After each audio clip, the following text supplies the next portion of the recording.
Okay, so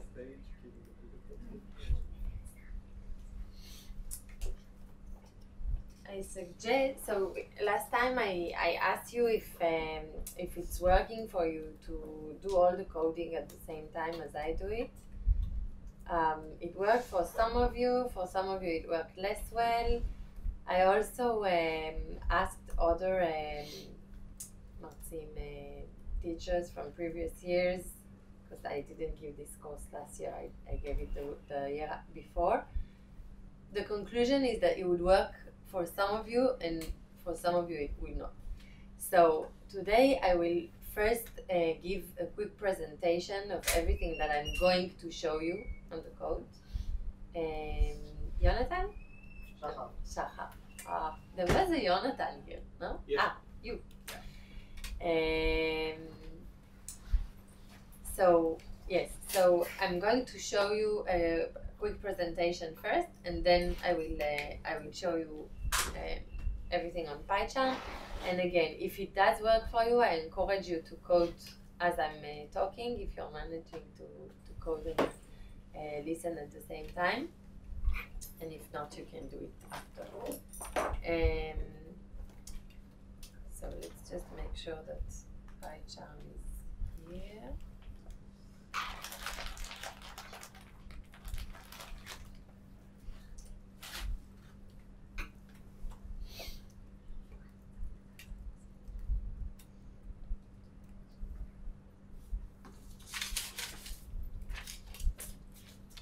In PowerPoint we trust.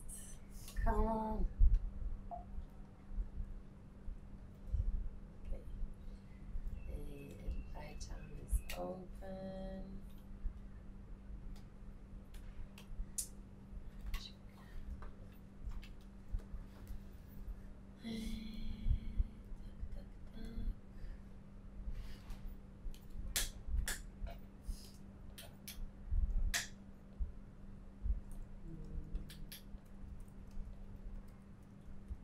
Where is the screen? Do you know how to make the screen come רגע, down? נראה לי אחד מהם מכבה ומדליק את ההקלטה, כי זה פעל והפסיק. אבל אתם יודעים איך להוריד את ה... אוי, רגע, ההקלטה לא עובדת. עכשיו היא עובדת? כן. והמסך, איפה המסך? אפשר שמישהו מכם ילך לקרוא או לאורן או למישהו מהמזכירות? נראה לי זה איפשהו ליד המחשב, לא? יכול להיות, אבל זה אמור להיות פה כשאנחנו מגיעים. לקרוא למישהו מהמזכירות פשוט? כן, אם אפשר לבקש להגיד שאנחנו בלי מסך ואנחנו צריכים מסך.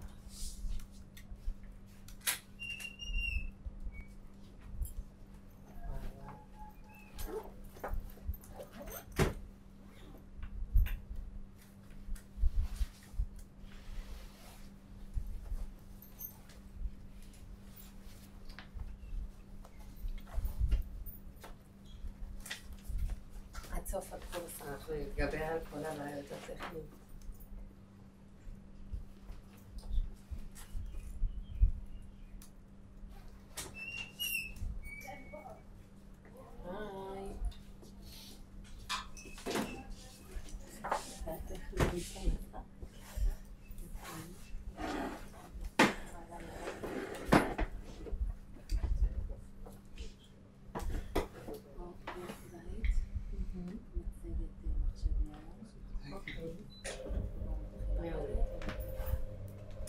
אוקיי, תודה.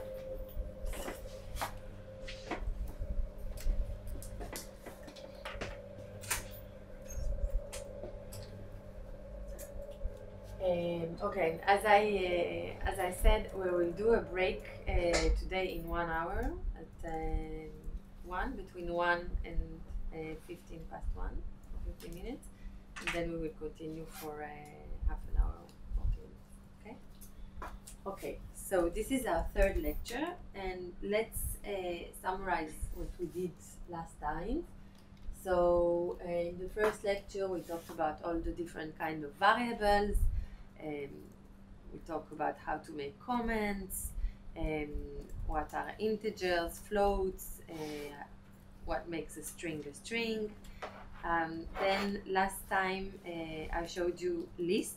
Okay, we went through several examples of lists. I showed you this very cool feature of Python where you can loop from within the list. This is called list comprehension. Not always the most intuitive, but very compact and convenient. And I also talked about dictionaries last time. I promised you that I will show you this cartoon about MATLAB twice already. Okay, so this is very geeky sense of humor. If you don't think it's funny, that's fine. Okay, so this guy is saying that the FOSS movement is the making things open access. Okay, so I'll let you read it and decide whether you think it's funny or not. Okay. So this is to remind you that we are starting to index things from zero, which actually makes a lot of sense. Okay, before we move on to the subject that we will be talking about today, I want to make a few comments about things I only quickly mentioned last time. So one thing is I told you when I started talking about lists that there is another type of sequences in Python which are pretty similar to lists. Some people use it, I never use them. They are called tuples, okay? And I'll just go very quickly through the differences between a list and a tuple, okay? So the first difference is the way you define it. You define a variable as a tuple. So for a list you use brackets, for a tuple you use parentheses, okay? And the main difference between them is that lists are mutable.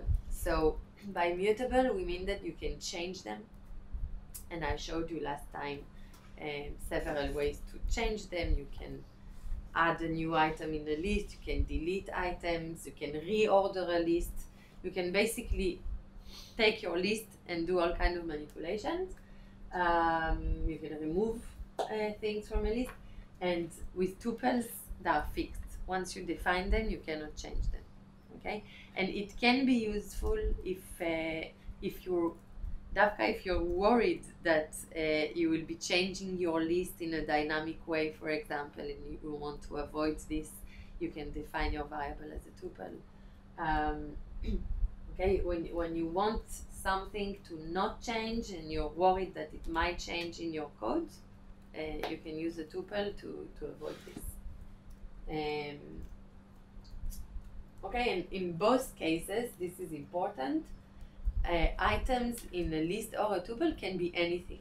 You can have a list of lists. You can have a list of dictionaries and arrays and floats, okay? You can have any objects in your list or your tuple. This is something both these variables have in common, and it's very useful. If you have a list in a tuple, so you can change the list? You can change, well, no, you can. But this is a good question. Okay, Rachel asked if you have a list in a tuple, can you change the list? And the answer is no, because what's important is that it's a tuple. Okay, I also talked with you about dictionaries. So if you remember, a dictionary is also a kind of a list, but we define it with these curly brackets. And what's special about this is that every item in a list is composed of two parts, okay? One key, if you want, it's like the address of your item, and the other part is called the value, okay? And this can be very useful too, and they are also very versatile and very flexible. And I didn't have time because of the technical issues we had in the beginning. I didn't have time to go with you through all the functionalities of the dictionary. So during the tutorial, Imri and Rinat showed you how to add items in a dictionary, how to update, and how to delete items from a dictionary, and also how to loop through a dictionary. I will did you definitely see how to loop through a dictionary? No? Okay, so I will show you quickly how to loop through a dictionary. And I also remind you that that I'm putting after every lecture, I'm putting what I'm calling notes on Lambda, but it's not, so there are Python codes, okay? There are text files that you can run on Python, and they summarize everything that is being discussed here, okay? So I will now go out from the presentation and quickly show you on PyCharm how to loop through a dictionary, just to make sure.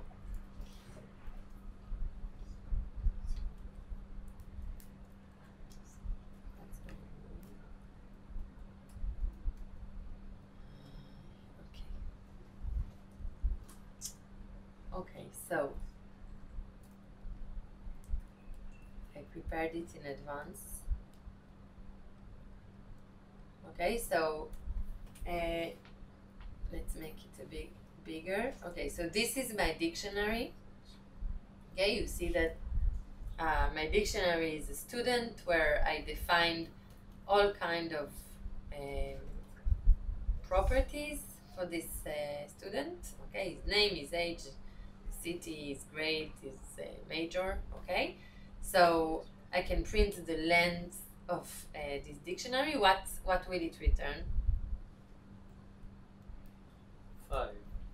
5, because I have 5 items. Okay, it will not return 10, although I have 10 things written here, but it returns the number of items. Okay, now if I do this, what will it print?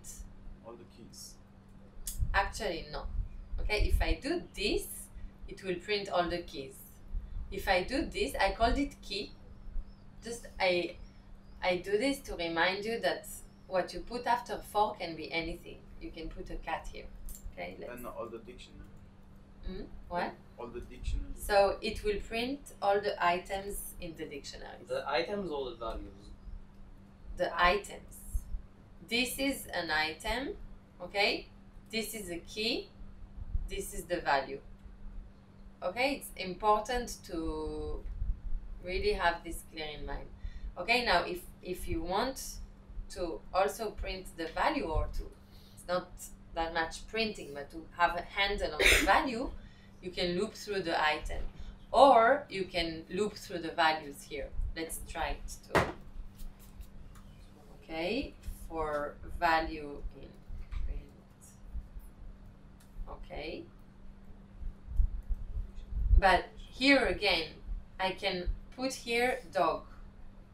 I can put here מעיין. Okay? It's very important to have this in mind. What's important is what you put here. So let's just print some separators between these so that you see the result when it runs.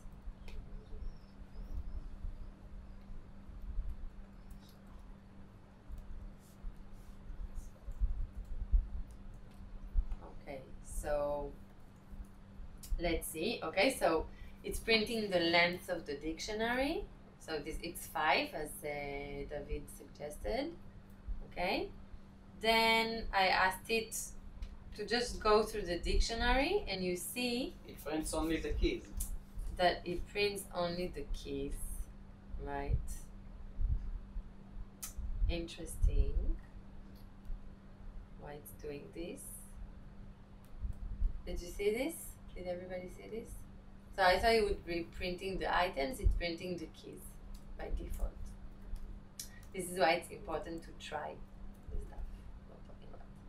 Okay, then here, so here it's printing also only the keys. So these two are equivalent. Okay, I would highly recommend to use this one and not this one, because this is a behavior that is very easy to forget. It's very counterintuitive. It's the reason I forgot it, because I use dictionaries almost every day and I don't remember this behavior because it's pretty counterintuitive. Okay, so I highly recommend to code in the most detailed, comprehensive way as possible. Okay, and this is indeed looping through the values. Okay, and this is looping through the items, and it's printing all the items, all the pairs. Okay, good. So this is what I want to. Of course. About the code. Yes. Why did it print with Reva? Between the key and the value. Because this is when you put a comma between two things, it will make a space. If I did this, it's not working. Okay, why is it not working? Because not all of the values are string. But let's see if I do this.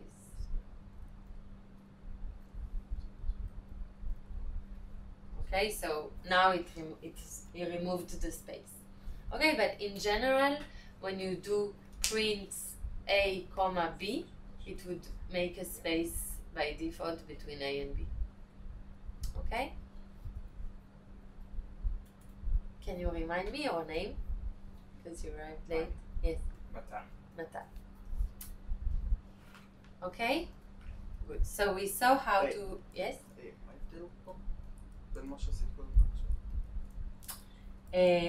Here, so Rachel asked why, when there was a comma here, why it was putting a space between them.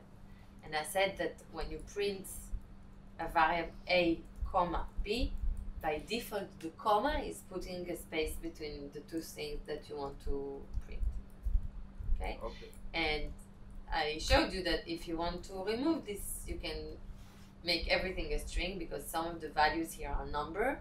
So if I only put plus, it complains because it doesn't know how to add a string and a number.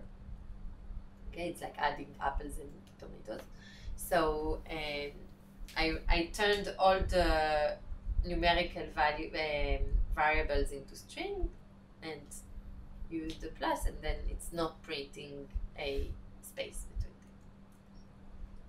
Okay? Okay, so let's go back. Okay,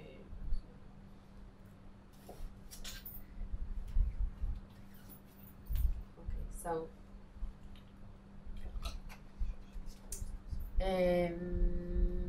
good. So what we will be focusing on today, we will talk about booleans, which is something that anyone who's coded already has heard of it, but I will try to show you the subtle, the Python specific subtleties here.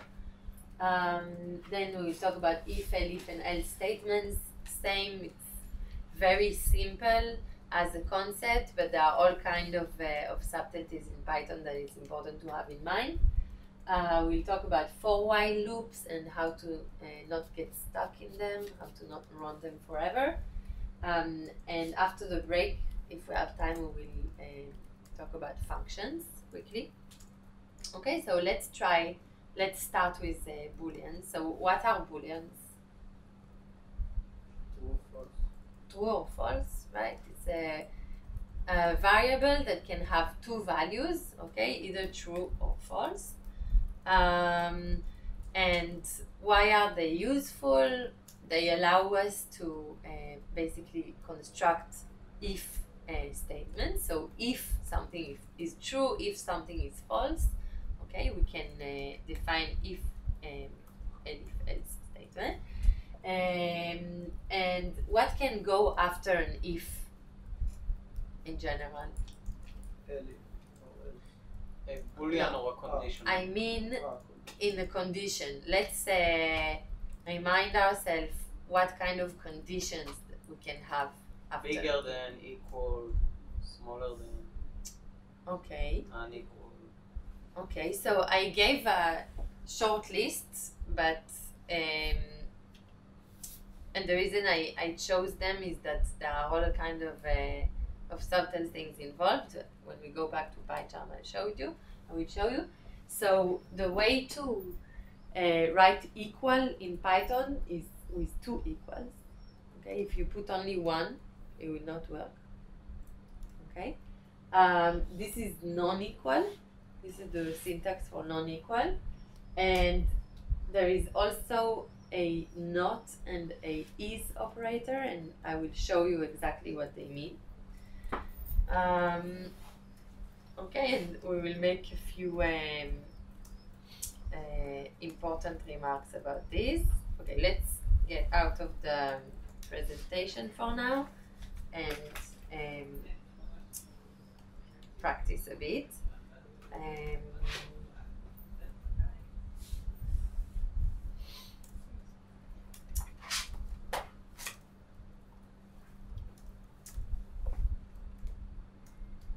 Okay, so this is a good size.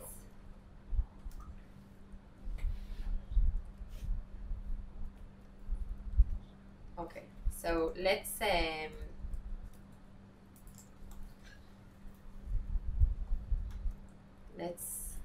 start with our booleans.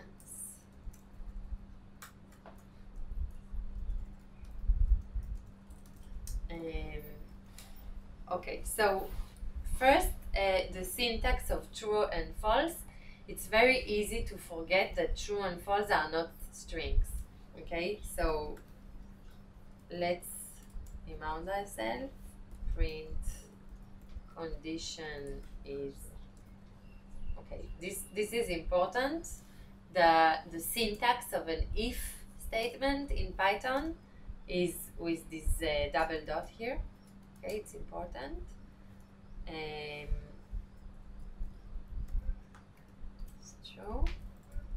Okay. Okay. Now, let's see what will happen if I do this. Because I didn't define anything, right? I didn't write A is true and then wrote A equal true, right? This would give me the same. But the important thing here, which I wanted to show you, is that by default, things are true in Python. Okay? So, if true, condition is true. Okay? Let's see what happens if I put here if false.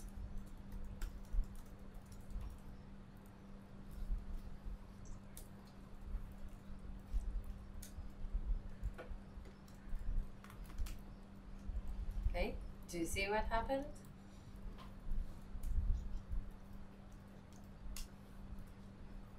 Nothing happens because by default things are true. Okay? Good. Okay, now let's elaborate a bit, and I will show you how to use these operators that I mentioned. So let's assume that the weather is sunny, and then I want to define that if the weather is sunny, print I will go for a walk. Okay? what will happen when I click on the run? What? It will print this because I define weather to be sunny, okay? Now, what I said before is to be very careful about the equal operator, that it's a double equal, right? If I put only one equal, it will complain, okay? Make sense? Make sense? אתה מבין? כן. I'm saying that here I'm defining a variable. So I'm only using one equal sign because this is the way I define variable. But inside the if statement, this one equal doesn't mean anything. Okay, what has a meaning is the double equal. Okay? Make sense?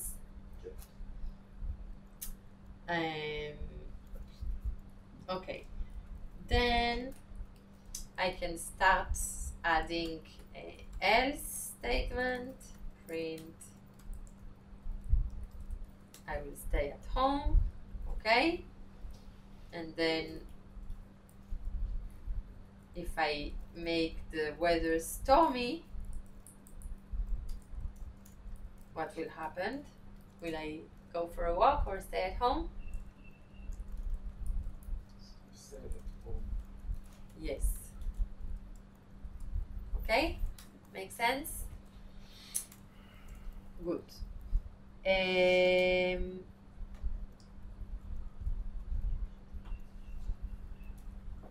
Right. Now, if I want to add if statement within this statement, okay, several conditions, I can add elif, okay, and in other languages, sometimes it's else if, okay, so in Python the syntax is this elif. Print, I will take my umbrella,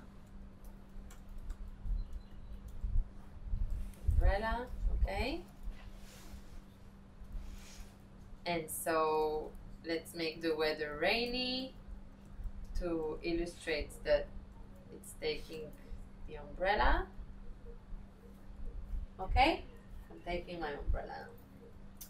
So we talked about the equal, we talked about if and elif, and you don't have to have this final else one, okay? So if it's none of them, let's make the weather stormy again. Okay, what will it print? Nothing. Exactly. And it's fine. You don't have to have a else statement at the end of an if statement. Okay? So this is important. And okay, of course in a condition you can add and or not, all kind of additions inside your condition. So let's try it. So I will define a day, which is Tuesday, okay, and the weather is sunny, and the lecture is true. I told you to keep in mind that true and false are not strings, okay? They look like strings, they are not strings. Okay?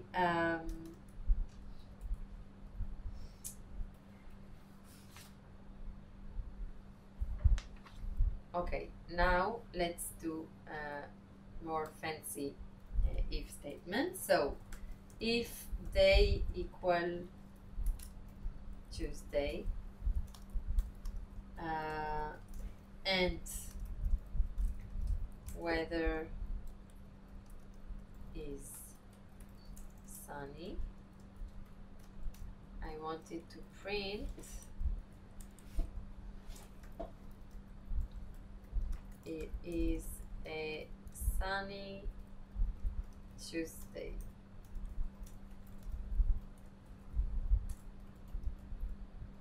Okay. And else I wanted to print it is neither sunny nor Tuesday. Okay, so what will it print now if I run the code? First statement. Hmm? The first statement. Exactly. Okay, because it's both Tuesday and Sunday. Now, what happens if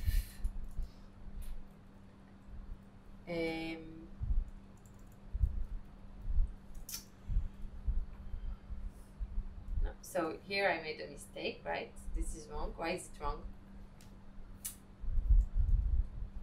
Because you don't need both statements to be wrong instead of only one. Exactly. So here the true one is it is either not sunny or not a Tuesday, right? Okay, let's do it with an or. So, and I encourage you to try it at the same time. Okay, so if they equal Tuesday or weather is sunny, print, okay, it's either this and this, else it's neither this nor this. Okay, this is just logic.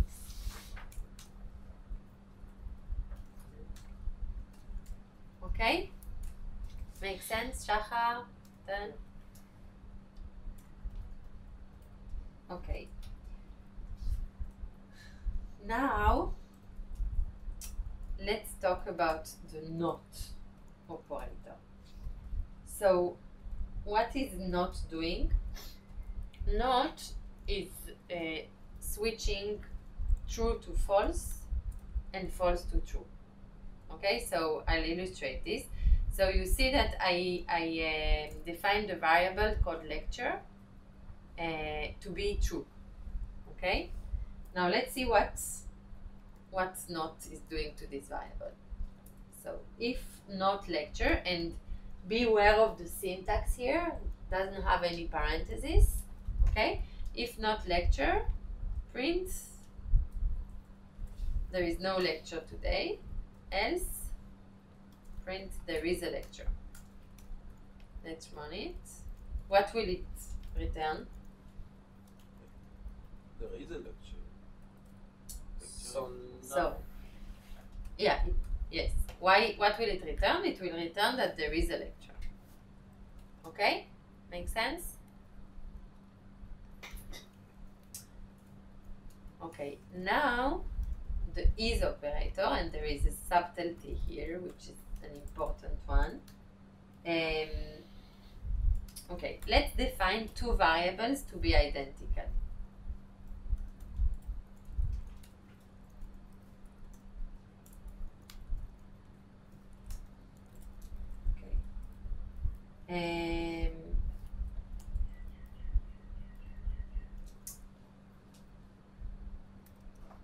So are they actually identical? I define them to be the same, right? But the subtlety here is that in memory they are not placed at the same. It's not equally fulfilled. So this is what we're going to try together. This is something I think you should really try at the same time to feel it, okay? So let's see what will happen if I do A equal B. Oh, let's get rid of the sunny Tuesday for now. Okay, so A equal B returns that it's true. Okay? Now, what will happen if I print A is B? false. I feel my lecture is very expectable. Indeed. So this is what I wanted to show you. Is, and the difference between is and equal. Okay? So is returns false because A and B are different objects in memory. Okay? This is a subtlety. It's very easy to forget, and this is why I'm showing it to you. Okay? Now let's So is will return true only when it's actually the same place in memory, with the same pointer. very good question. So let's do C equal A and see what happens if I print A is C. If not A. So okay, and this is true But it's the same pointer. because this is doing the operation of defining them as the same object in memory. Okay, but let's, before we do this, how do I access this memory thing? So there is something called ID, print ID of A. This is giving me kind of the address in memory. Okay, so the ID of A is this very long number here. And you see that it's slightly different from the ID of B. Okay? Now, if I do C equal A, okay, if I define C as A, let's print the ID of C. It's the same as A. Okay? So, if we summarize, and I also put it in the note, is, the is operator is the same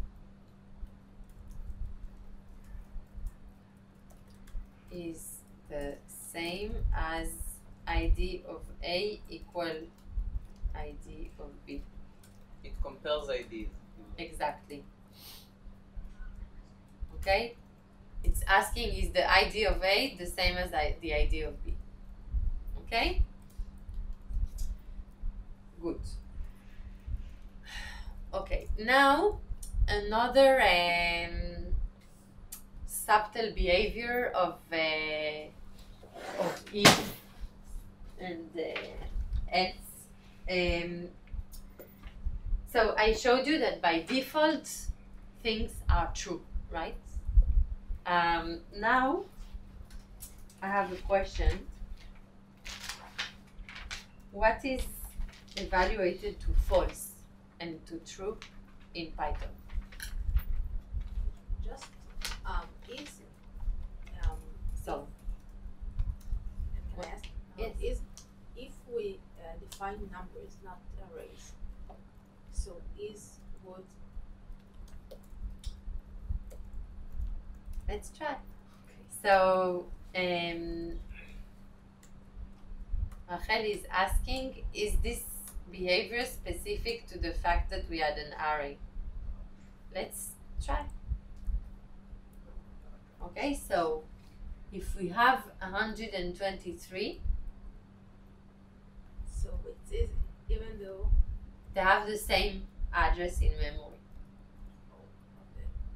Okay? But, and it's interesting to check with what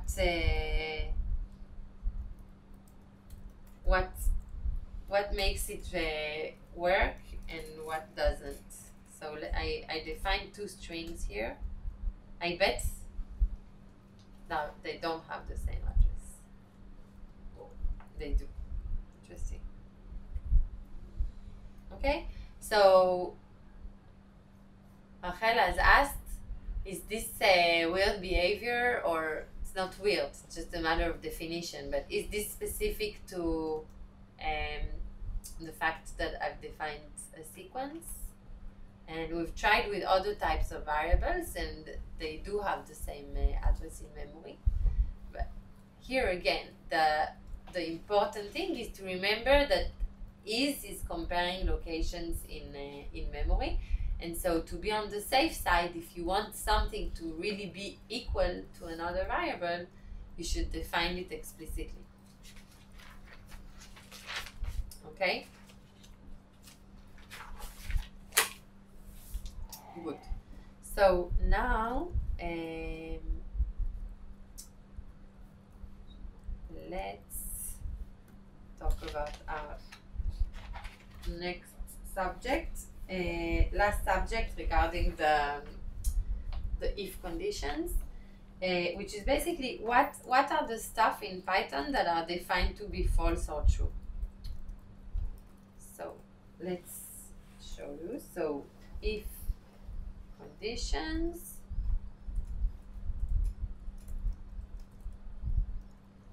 okay, so now it will what will it print? The condition is false. Right. Now this was a very easy one because condition, I defined condition to be false. Okay, but there is a whole ma?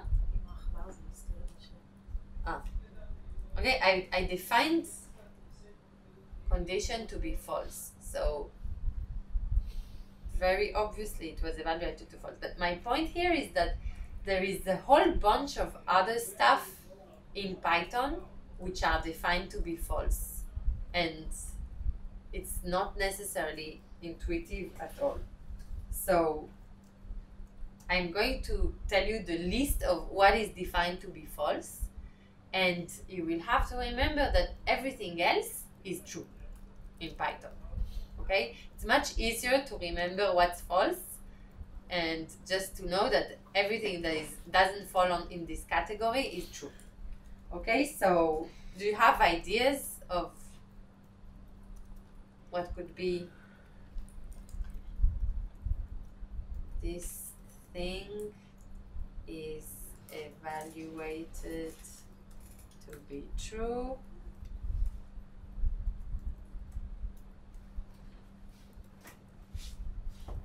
Do you have ideas of what could be false by default? 0. Okay, so let's see. Okay, so 0 is evaluated to be false. And not only an integer 0, a 0 of any type. Okay, if I have a float 0, it's also false. String. Now, if I have another number, 100, it's true. Why? Because of what I said before, that everything that is not false is true. Okay? Okay.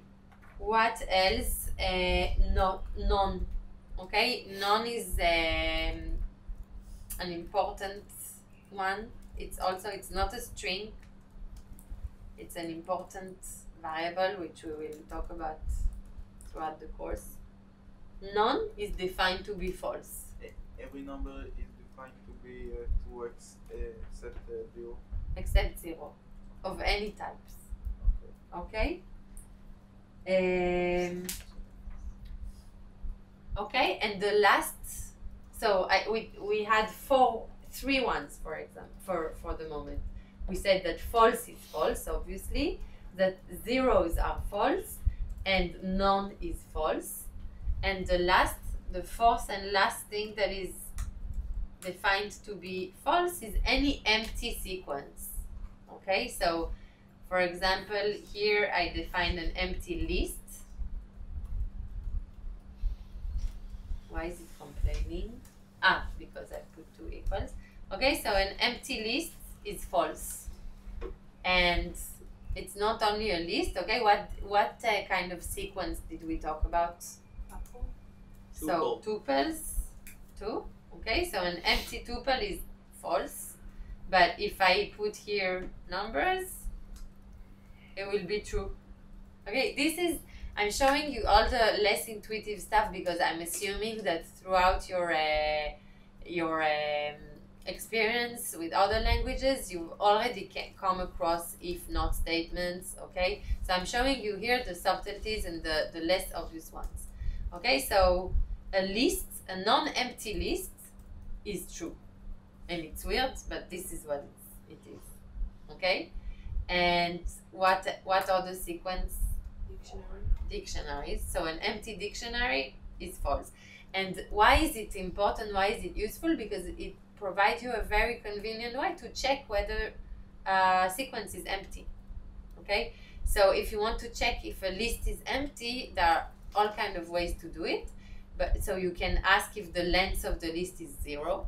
Okay? You can ask if len of A is 0, print true or false. But another way is to just say if A, and it will return false if A is empty. Okay?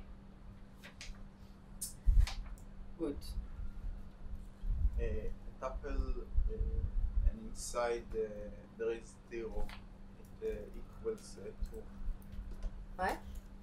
יש לנו טאפל, בפנים יש 0, עכשיו 2. Yes. So, תגיד לי פעם אחרונה את השם שלך, בסוף זה ייכנס לי. אריאל. Ariel. So Ariel is asking if I have a 0 in a sequence. So what's the answer? It will be true because it's a sequence with a 0, but it's not an empty sequence. Now I'm putting a string here. Will it be true or false? True. Why? Because it has something. It isn't a none. Because it doesn't fall within the 4 things we talked about. So basic lists and tuples, like empty lists and tuples, the number 0, none, and basic false. Exactly. And everything else is true. And this is very powerful to make very concise code. Okay.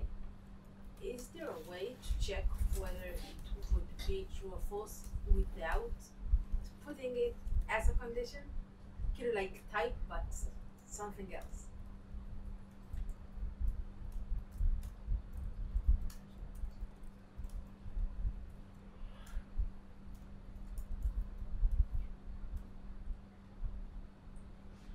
This is the check, right? Condition is false because condition is true.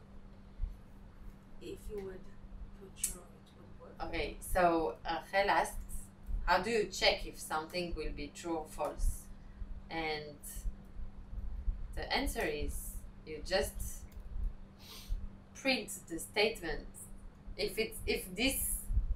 If condition is true, then this statement will be false. If you would write true, it would print true. Yes. Should, otherwise should be worried. Oh, this is very weird. I think it should have Because it's not a Boolean, it's right. unique. You're right. So is there a way to check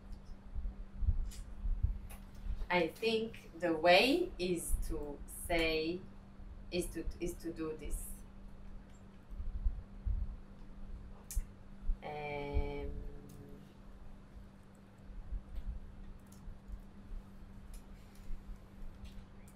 Or yeah, it's weird because if I tell it to print condition, it will not print true, right? It will print the string. So I think there is no more concise way than, it doesn't have to be a long sentence, it can be a letter, but I think that's the way.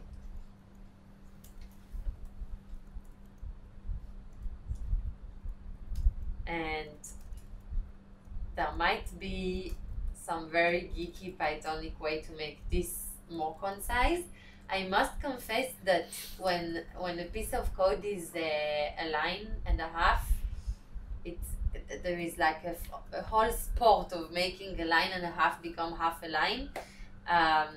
I think at the end of the day, making your code very concise becomes interesting when it's more of an added value than just half lines, but there might be a more concise way. I don't know. Okay, we're really going through to the subtle corners here. Okay.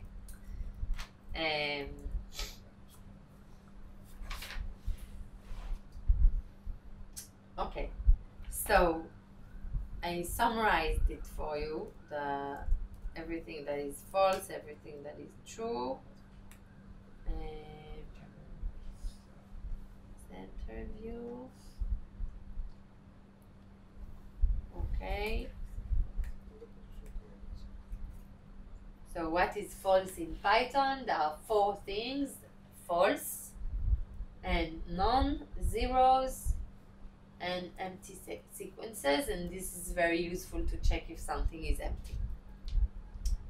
Okay. Good. Now we will go through the for and while loops. So we already talked about for loops last time, but I will very quickly remind. Okay, we talked. What did we mentioned already about for loops? I showed you the basic syntax to do for loops. Okay, then we talked about the enumerate command, which is very useful for what? Do you remember? Getting the indexes of the specific Right. items. So the enumerate command, it gives you a handle. It gives you handle is achiza. It gives you a handle of both the item value and the index of the item. Very important. And I will show you the break and continue command. Okay. So the break command, it allows you to basically break, interrupt the loop whenever a condition that you're choosing is verified. And the continue command, it allows you to skip an instance. Okay. If a condition is verified and yet you want to continue the loop, this is what we're using the continue command for. But here again, I'll just show you an example. We will quickly talk about nested loops, which is just a fancy way to call a loop within a loop. I'll show you cool things you can do with the range command, and we will talk about while loops. Can you remind me, did any of you has experience in C? Okay. And אחרים, what language do you code in? No, nothing? MATLAB? Okay, so in some languages, I know it exists in C, there is way to do while loop where you do something while. Okay, it's called the do while loop. And in Python, we don't have this. We can emulate this, but we basically only have while loop. And there is a difference between these two things, which I find a very nice illustration of. Okay,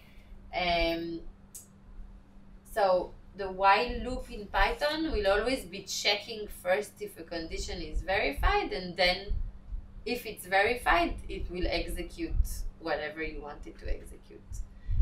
The do while from other languages will run one more iteration after the condition is not verified anymore. Okay, and I think this is a nice way to remember it. Okay. Doesn't it run like once before, not once after? So it depends on the languages, but I'm pretty sure that in C and in another language, so the do while, and also in IDL actually, it will go one more. Okay. There is actually, this illustration is taken from a very nice web page where they basically tried it and made the dog fall from the cliff. I can send you the link to it. I'm not 100% sure that it will make it fall in C, but it doesn't really matter. For our purpose, the do-while loops don't exist in Python, okay? But just have in mind that in Python, we're always stopping before falling from the cliff, okay? We're always checking first if the condition is verified and then executing the command. Okay, so for the next 5 minutes, we'll talk about these loops, and then we will go for a break.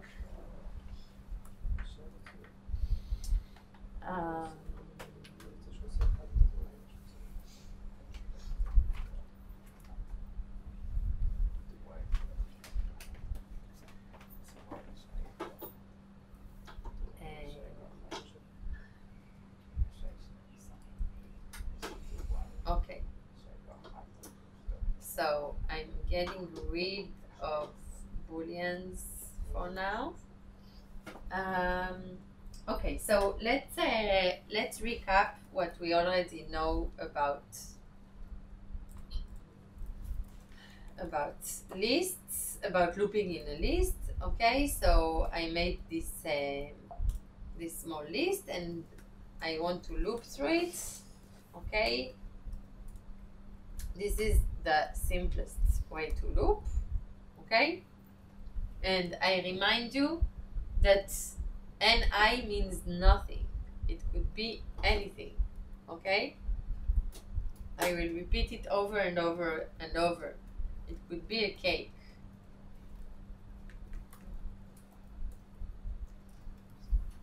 Okay, good. And then I showed you enumerate.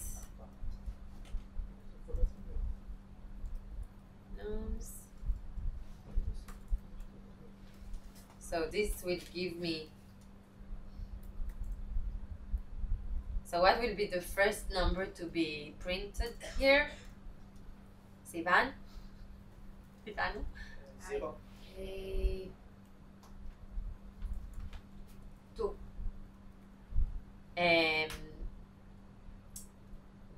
No, so the first thing that will be printed here is the index, first index of the list, right? What is the first index of the list? 1. No, you didn't read the comics. So in Python, we are starting the indexes in 0. Okay? This is the important difference with MATLAB, where we start at 1. So in Python, we start at 0. Okay, so the first thing that will be printed is 0, and this was to illustrate that enumerate gives us a handle on both the index and the value. Okay, so if I print now the actual value, so the index is I and the value is j. This is super, super important. Okay?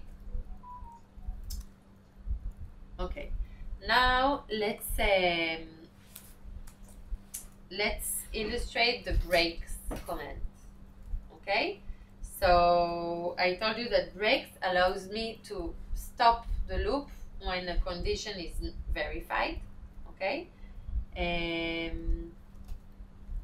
Okay, so let's do it.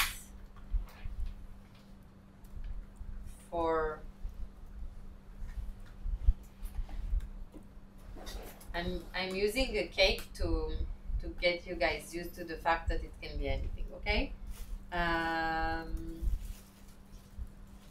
In nums, print cake. If cake is equal to 3, break. And I wanted to print, I found 3. Okay? So it's looping until it finds a 3 and stopping to run. Okay? Now I want it to continue after it found A. רגע, מה לא הספקתי פה? Okay. So I want the code to loop through this list and print whatever value it finds in the list. Okay? So the easiest loop, which I did before, is this loop. Okay? It's just going through the list and printing the items. Make sense? Mhm. Now I want the loop to stop when I reach when a certain condition is met, and the condition here is the fact that there is a 3 in the list. Okay? Okay. So I'm adding this condition, and I add the break command, which tells it to get out of the loop, to stop the loop. Okay? So I'm running it. It runs until 3, and then it stops. Okay? Now let's assume that I want it to say it found a 3 when it finds a 3, but I don't want it to stop. I want it to continue to run. So I will put here the continue command. What will it print now? 4. The same and then 4, 5. It will print a 1, then a 2, right? Then a 3. Then it will say I found a 3. And then it will continue the loop as usually. It will print a 4 and a 5. If you don't And add that the you continue, understand? will it just stop the loop or not? What? If you don't add the continue, will it continue the loop or not? Or will the same? Yes, it will just. So the continue is. So you're asking what is the Why use a continue? right? If like we want to skip. We the- have to make a more complex case here Yeah. to illustrate this.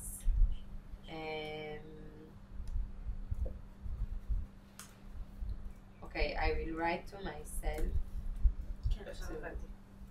I thought of a basic way, like if we add a break, but then add a conditional, like if we add a variable that is a conditional to check for it, and then before the break add an if statement for the conditional, we can continue while skipping the break.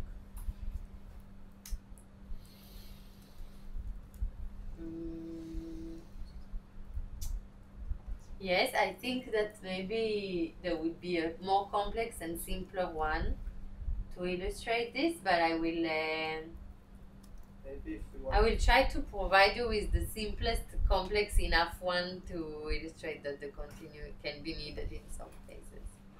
maybe if we want to skip on a if block, On the what? on like a block, if And then else continue. Right. Right. I'm trying to think of the simplest one though. Like I can definitely think of complex ones that would require this, but let me think about it. Okay. Yes.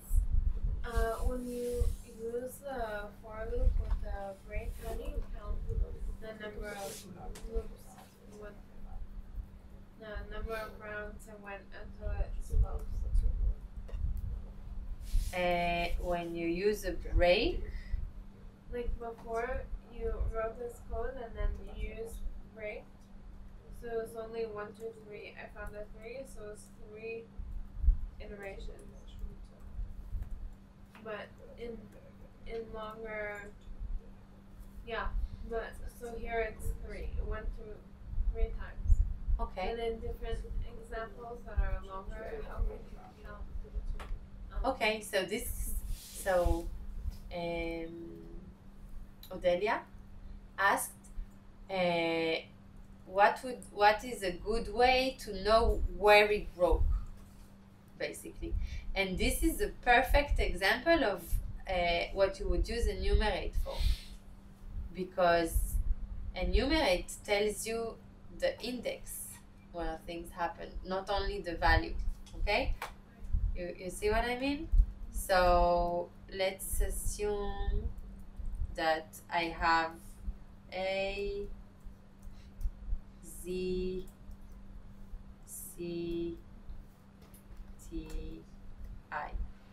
and I want it to stop when it finds a z, and I want it to tell me print I stopped at the zeros at the certain index. So let's for index k in great rooms. Okay.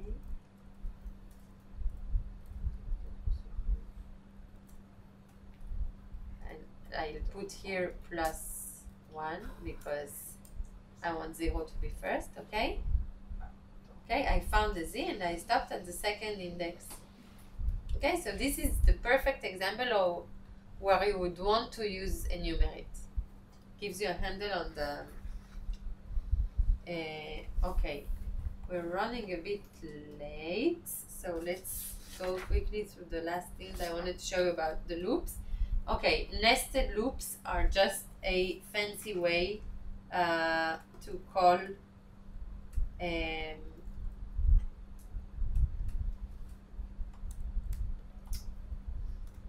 a loop within a loop.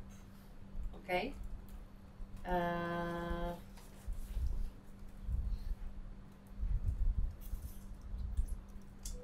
I think I found the simplest continue example. Let's say, let me just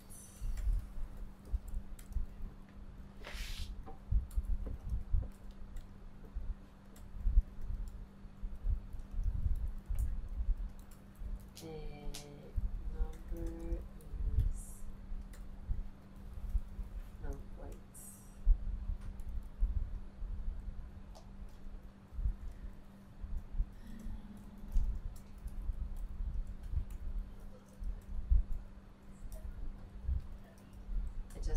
I'm doing a quick check. Okay. This is the simplest, I think, example of why you need continue, David.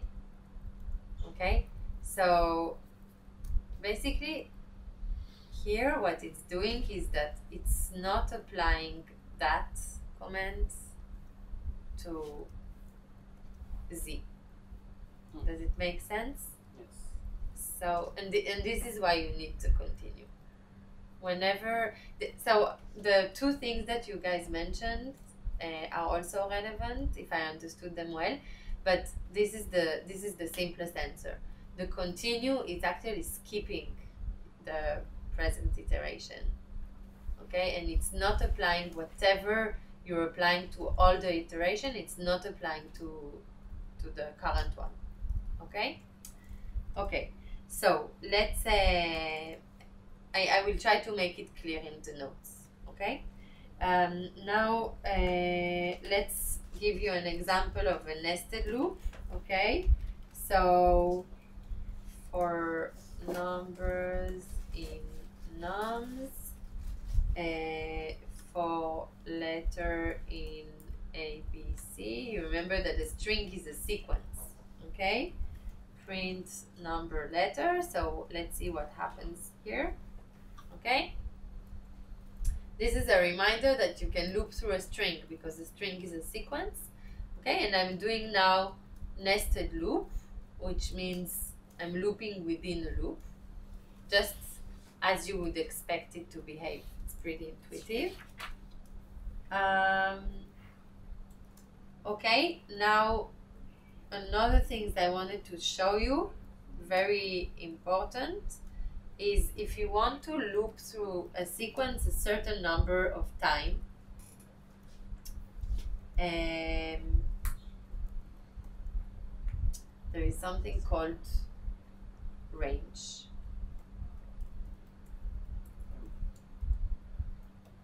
Maryan, Yes. can you explain the in ABC?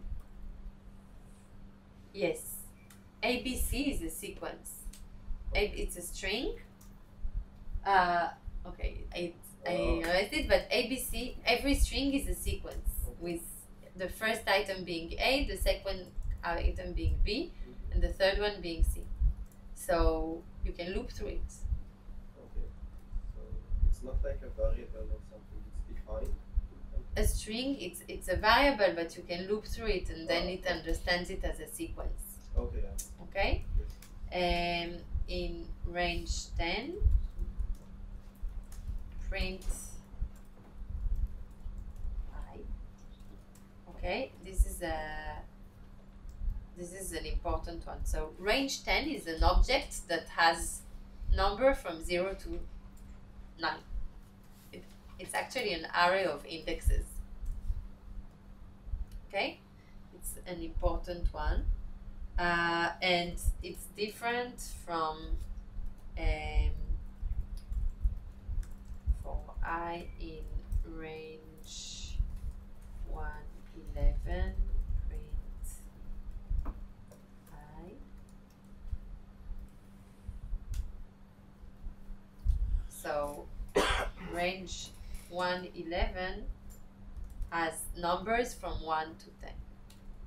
Okay? So this is to introduce you this range thing, and if you wanted to loop through a number, to repeat a loop, for example, you would do a nested loop with this range thing, and that's an easy way to do it. They will guide you through this example in the tutorial. Okay? Okay, and last thing is the while loop, which I already mentioned. So let's quickly illustrate the while loop. So I'm starting with a 0, okay? And I'm telling the code that while x is smaller than 0, I want it to print x. Now, what should I add here so that PyCharm is telling you the answer?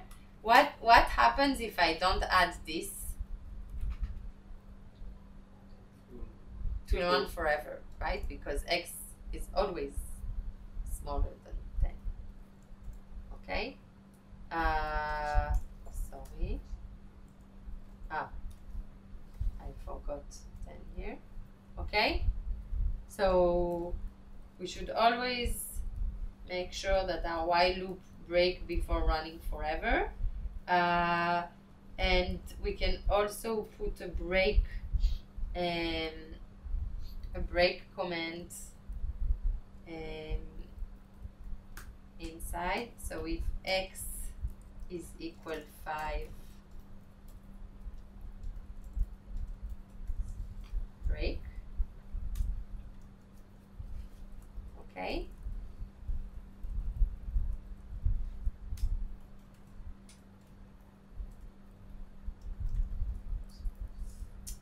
Okay, now I always say if you do this, just like I always encourage you to try. So let's try to make it run forever and see how we should get out of it. What happens if your while loop runs forever? It's not going to make your computer explode. This one isn't going to run forever. Right. No, why? What? Oh, right, yeah. It doesn't. So I hope with PyCharm it will work, but from the terminal you just do Ctrl+C and it stops it. You can stop the program. Okay, so you can stop it here. I'm not used to using PyCharm. I'm only using it for you guys. I usually don't run on PyCharm. So if you run on PyCharm, Rachel is saying you can just, what would you do to stop it? Press the button to stop. This red button. The red button. Okay, it stops.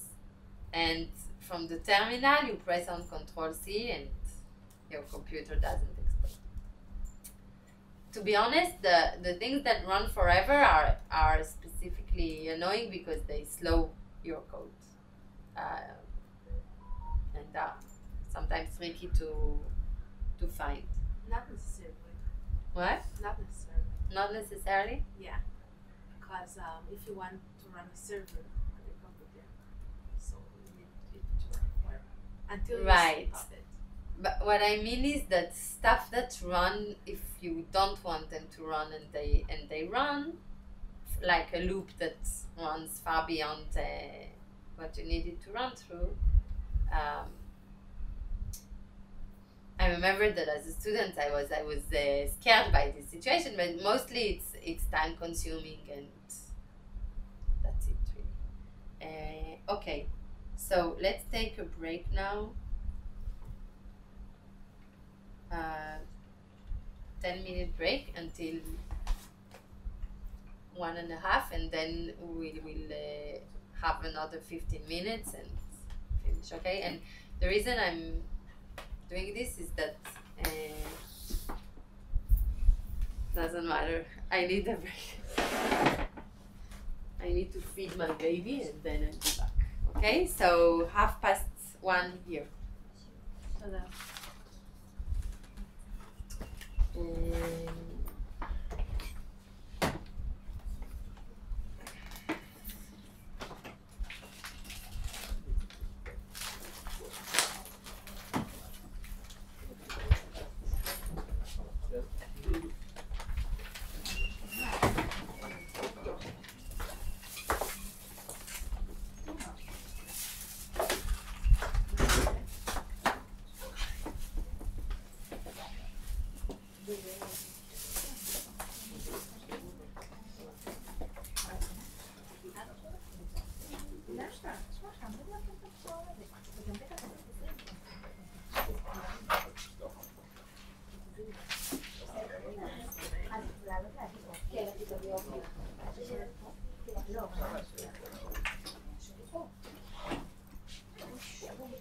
בוואי היה בבית?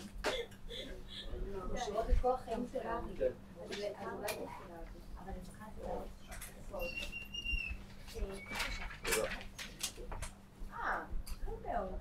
לא מאוד רחוק, אבל זה אני אלך.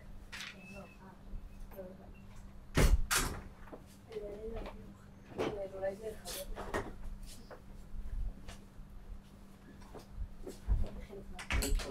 חלק, לא את הכל, לא התחלתי בי, אז טוב, בסדר.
bit cold here, isn't it?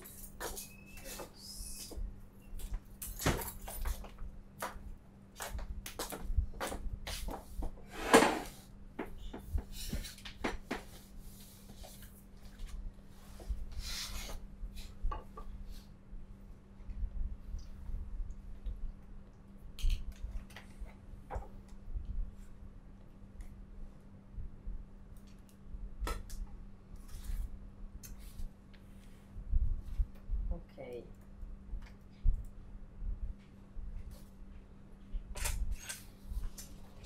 Right.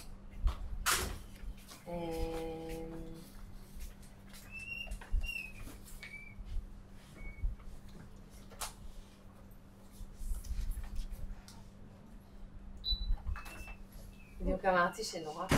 זה עוד קר. שרנו בשמש. נראה לי זה קר טוב. קצת בנים בנות כזה, אבל ככה לבנות יותר לא, קר. לא, קר פה מאוד. קר פה מאוד. איך זה מתחשב?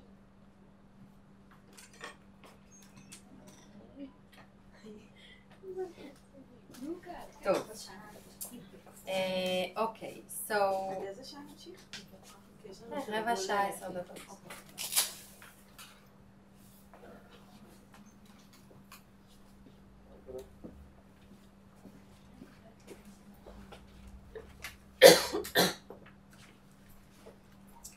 Okay, so in the last 15-20 minutes we will talk about functions. I will not have time to cover everything, but I will cover most of what we want to cover about functions.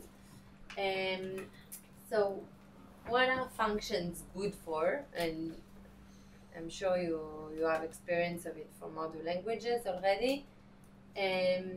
They allow you to not repeat things. Okay, if you're doing the same task in your code over and over again, it means you should define a function to do it. And in the programming jargon, this means keeping your code dry. Okay, so dry is for don't repeat yourself. Okay, and the opposite of dry is when you write everything twice. Okay, so way to remember it is that you want your code to be as dry as possible. So functions are stuff that you can are things that you can think of about like a black box. Okay, you define in one place what it's doing, and then it's doing it for you, and you don't have to think about how it's doing it anymore. It receives an input. Okay, it always receives an input. Sometimes you can define a function that doesn't return anything, but usually in Python you will define a function that return something. Okay, and you can pass arguments to functions. I'm assuming here that all of you already programmed in some language, but we will go through the basics in any case. And in Python, there is a distinction between several types of arguments. Okay, something that we call keyword arguments and positional arguments, and I will show you the difference between them. And this is something that we will do next time. Okay, the case where you have a function and you don't know in advance how many arguments you want to give it, and you want this to be flexible. So there is a very easy way to do this in Python, but I will show it to you next time. So let's open our terminal, our Python again, and start by defining our first function.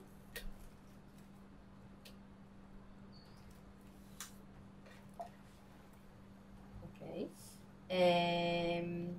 Okay, so let's just define our first function so that you can see the syntax. Did you see what appeared here? There are several things that appear. There is a PyCharm, which is suggesting variables. Okay, if I already define, I'll show it to you. A is 1, So PyCharm is suggesting variables that already exist. But there is another thing that you see here that is operating, which is called Copilot. And if I wait enough, if I write something and I wait enough, the terminal will suggest something to me. This is one of the things I mentioned in the first lecture. It's a AI-based functionality, which is very, very useful, but it should be only used once you already know how to program. And we planned the exams in a way that I recommend that you use it at the end of the course. Okay, but I'm just explaining you what you're seeing. This like magical thing that okay, sometimes it would suggest nonsense, and this, I don't know if you saw in the first part of the course, it suggested this cake with 3 candles. Okay, sometimes it has a good sense of humor, but yeah, okay, so this is the Copilot thing, and I encourage you to use it, but only after we finish this course and you know how to program in Python. Okay, so let's define our first, I think I will turn it on next time because it's pretty distracting. Okay, and my first function, I don't want it to do anything. Okay, I said that it doesn't need parentheses. I said that functions usually have an input and an output, but here this is an example of a function that doesn't really output anything. Okay, it's just an empty function, but this is the syntax. Okay, there are parentheses here, 2 points here. Okay, this is the basic syntax to define a function in Python, and the way to call it.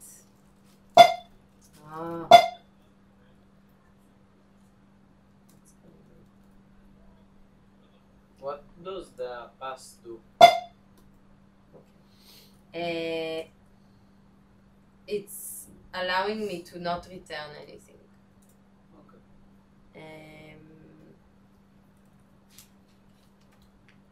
It's basically, no, sorry. I could have a function that works like this, okay? And it doesn't return anything, and still it works. But, okay, just, I will answer this in a second. So, the way to call the function, here I just want to show you the basic syntax for defining and calling a function. Okay, so this is the basic syntax. Okay, and the pass command, it allows me, if I have an empty function, it will complain. Okay, so the pass is allowing me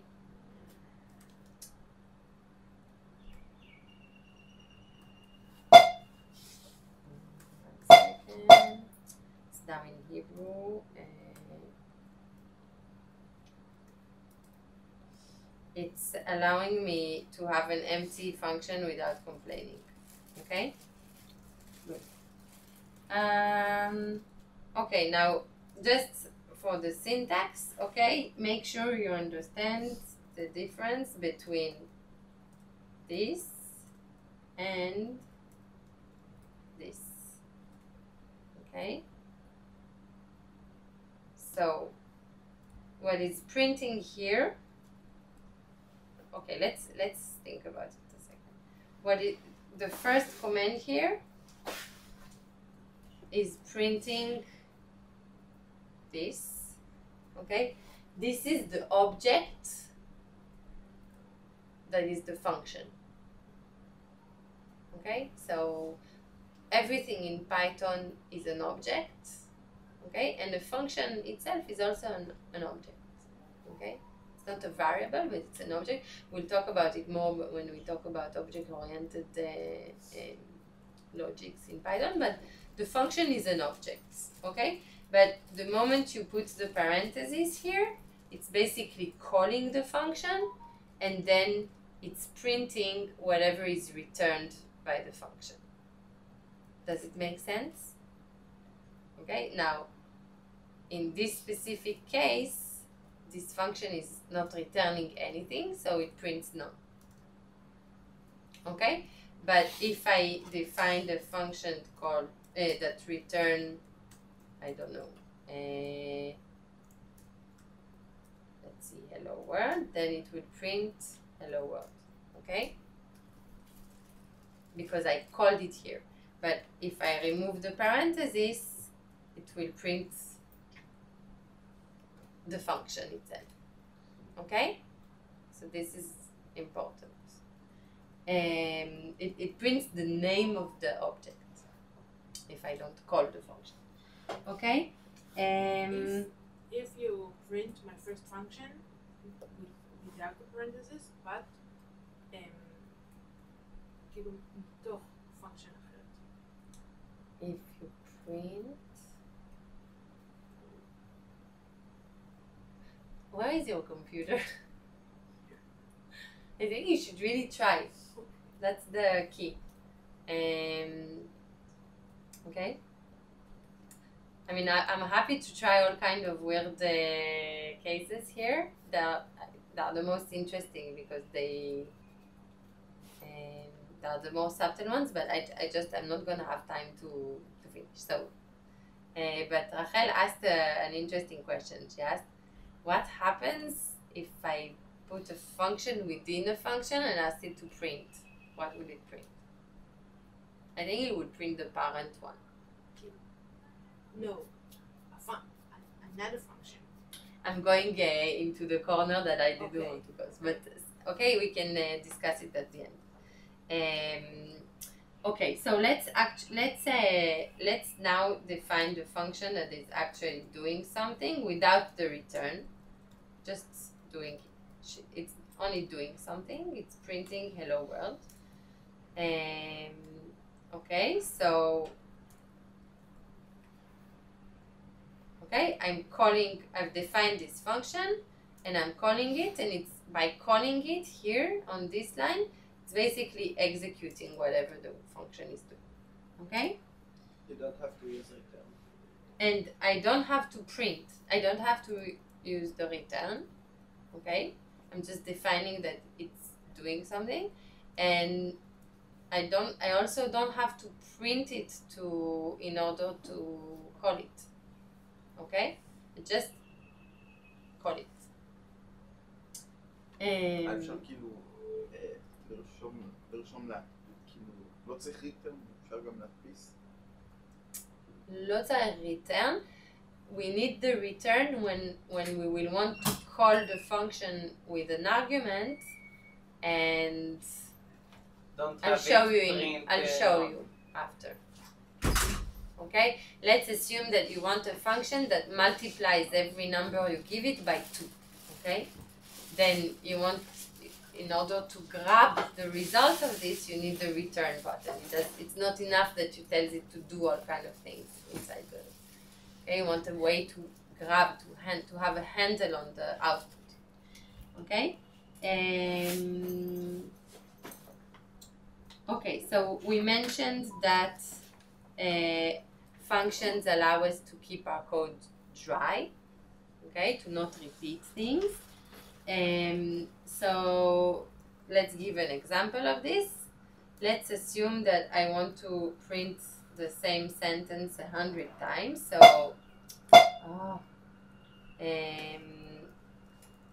So the wet way of doing this is to just write it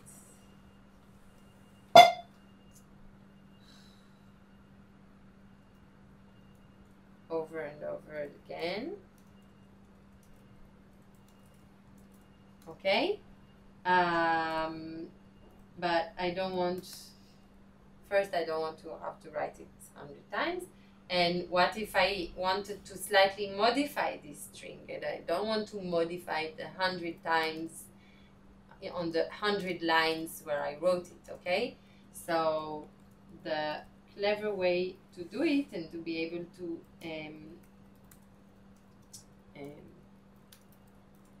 basically update things quickly will basically be with a function. Even though you can do it with a loop. You can do it with a loop, but it's actually hard to find a very simple illustration of this, but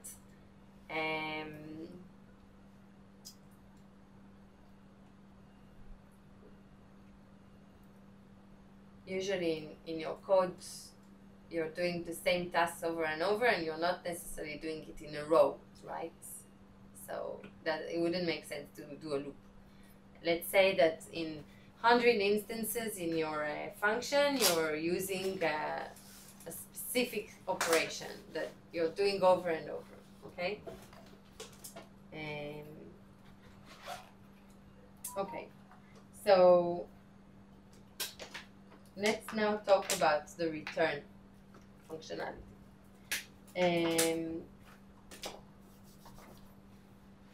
What does return do? So האמת, אני חושב הבנתי, נגיד בג'אווה, שהייתי מתכנת פעם, אז היה פעולת void, אני חושב, שהיא מדפיסה, ואי אפשר לקרוא לה בפעולות אחרות.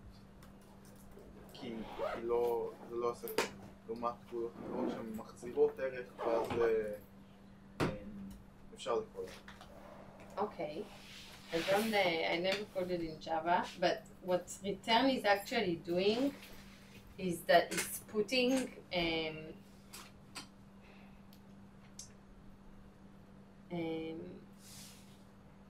it's basically putting the variables in the function. I'll show you. So print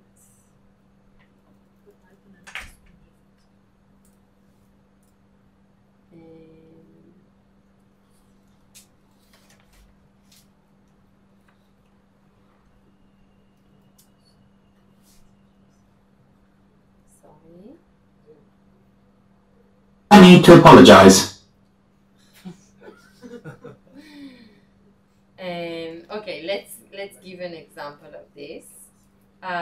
Okay, so this is returning hello world, and when I'm calling it, it's basically You can also define it as a variable, like a equals my first function, and it saves the return.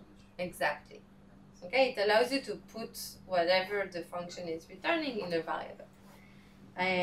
Now, the functions that I mentioned before, that we can think of a function as a black box. Okay, we don't necessarily know and are interested in how it's working, and we're also using the Python predefined functions all the time, right? So, for example, the len function. Okay, high false. Okay, I don't know how it's doing, how it's measuring the length of it. Okay, but I'm interested in the output of it. Okay, len is a function that has been predefined in Python, and it's returning an integer. Okay, in this case it's 8.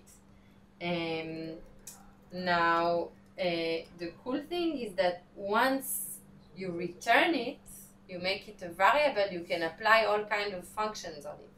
So let's give an example. My first function, upper, okay.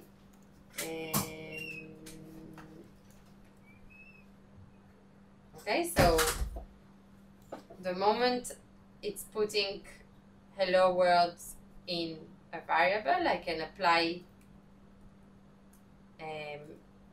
all kind of methods or functions on it. Okay, so in this case, it's just returning hello world as a capitalized string.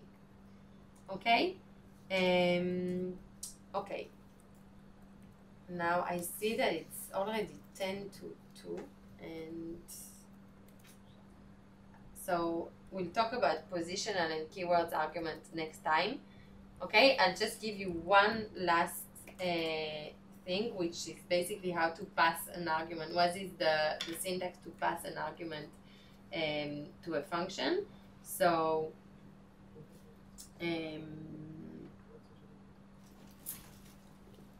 I'll give you one example so that you can use it in the tutorial. So I'm defining functions called greetings, okay? and now I want to print greeting Alice. Okay, so it's basically taking this argument and using it as the function, and this is the way to basically update something with a dependence on what you give it as an input. מה זה ה-F הזה? מה זה? ה-F, יש שם F. זה, דיברנו על זה בשיעור הראשון, זה קשור ל-formatted strings, אבל אפשר לעשות את זה יותר פשוט. Hello.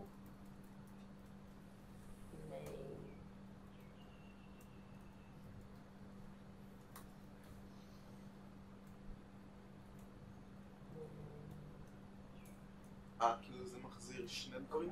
Hello plus name. כן, עשיתי את זה כי אני לא רציתי שזה יחזיר שני דברים. If you put a comma here, the reason I did it this way is that if you put a comma, it will return two outputs. Okay? If I put a comma here, it will return two outputs instead of one. I wanted to return a string. Okay, so I see we're already past time. So let's finish here. And next time we'll talk about positional versus keywords arguments and how to deal with a number of arguments that you don't know in advance. Okay? Thank you.